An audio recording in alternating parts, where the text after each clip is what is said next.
ये कहानी है एक माँ के 4 बेटों की। जब माँ बूढ़ी हो जाती है तब बेटों की सच्चाई का पता चलता है। एक गांव में एक बूढ़ी माँ रहती थी, चंपा देवी। उसके 4 बेटे थे, लेकिन चारों अपने अपने घर बनाकर अलग रहते थे।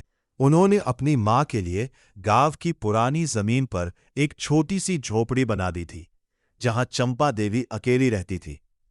अब उम्र बहुत हो चुकी थी, कमर में हर समय दर्द रहता, हाथ पैर भी साथ नहीं देते थे।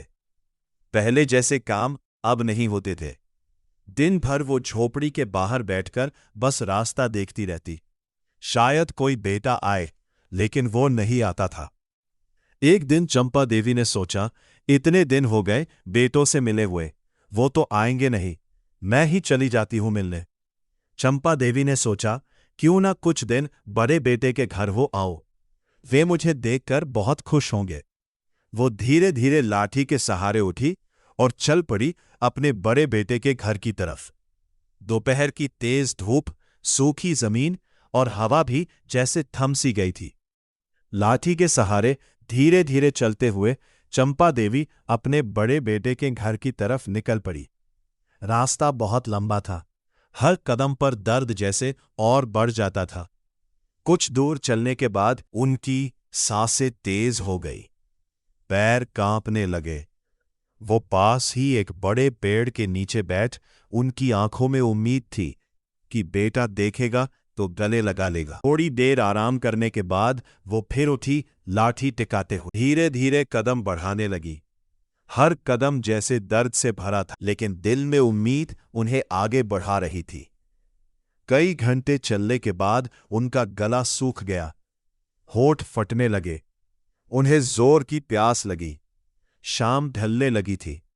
आखिरकार वो अपने बड़े बेटे के घर पहुंच गई। कांपते हाथों से दरवाजा खटखटाया। कुछ देर बाद बहू बाहर आई। चंपा देवी को देखते ही उसका चेहरा उतर गया, लेकिन फिर झूठी मुस्कान लाकर बोली, अरे अम्मा, इतनी धूप में आप अकेले आ गई।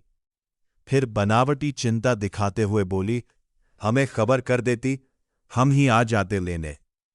चंपा देवी ने थकी हुई आवाज में कहा, बेटी, तबीयत ठीक नहीं है, सोचा कुछ दिन यहीं रह लूं। दिन बीतने लगे, लेकिन बेटा दिन भर अपने काम में ही व्यस्त रहता। मां के पास बैठने का भी समय नहीं होता। चंपा देवी दरवाजे के पास बैठी रहती, हर आवाज पर सोचती, शायद बेटा आया है, लेकिन वो कभी नहीं आता। बहू भी अपने कामों में ही लगी रहती, कभी आकर 2 बातें भी नहीं करती, ना हाल पूछती, ना पास बैठती, खाना भी समय पर नहीं देती। एक दिन चंपा देवी को दिन भर बहू ने खाना नहीं दिया। तब वो खाना मांगने रसोई घर में जाती है। बहू, भूख लगी है, खाना है तो दे दो ना। अम्मा, तुम खुद खाना बनाकर खा लो, मैं बहुत व्यस्त हूं। चंपा देवी चुपचाप सुनती रही। उनकी आंखें भर आई। उन्होंने सोचा, क्या यही वो घर है जहां कभी मेरा बेटा मेरे बिना एक पल नहीं रहता था। रात को वो एक कोने में लेटी रहती, छत को देखते हुए पुराने दिन याद करती। जब बेटा बीमार पड़ता था तो वो रात भर जागती थी।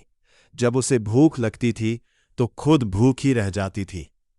और आज उनके पास बैठने वाला भी कोई नहीं था। कुछ दिन ऐसे ही बीत गए। फिर एक दिन बेटा उनके पास आया। चंपा देवी के चेहरे पर हल्की सी खुशी आई, शायद आज मेरा हाल पूछेगा।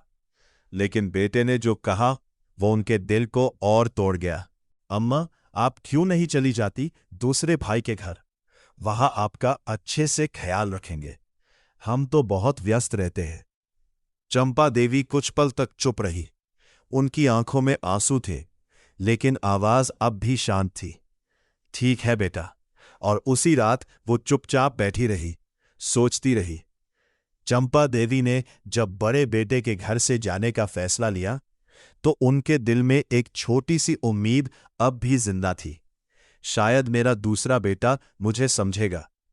अगली सुबह बिना कुछ कहे वो चुपचाप अपने पुराने झोले में 2 जोड़ी कपड़े रखती है और धीरे धीरे दूसरे बेटे के घर की ओर निकल पड़ती है। रास्ता फिर वही लंबा, धूप पहले से भी तेज और उम्र अब पहले से भी ज्यादा थकी हुई। चलते चलते उनके कदम लड़खड़ाते हैं, पर इस बार वो कहीं नहीं रुकती, जैसे मन में एक ही बात हो, बस किसी तरह बेटे के घर पहुंच जाऊं।